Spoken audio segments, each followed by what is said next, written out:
Sebanyak 200 pedagang pasar sentral akhirnya dapat menempati los barunya di gedung Makassar Mall.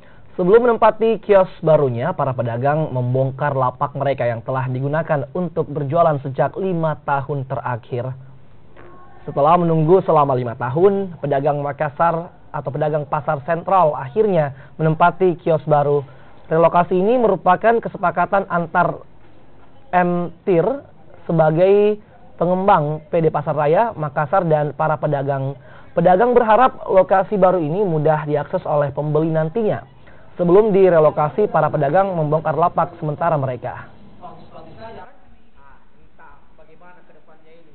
Dan kita tetap optimis, mudah-mudahan insya Allah sentral akan tetap ramai lagi. Kalau teman-teman pedagang sendiri Pak, sudah ada siap-siap semua atau bagaimana? Pokoknya hari terakhir berjualan di luar, saya kasih kesempatan itu besok sampai siang. Setelah itu silakan bongkar lapaknya masing-masing. Sampai malam tidak dibongkar, aparat yang bertanggung jawab bongkar. Atau cepat memang harus, karena ini mau dikerja jalanan, anggarannya sudah ada. Kalau ini tidak dikerja juga, anggaran ditarik. Nah ini juga untuk kepentingan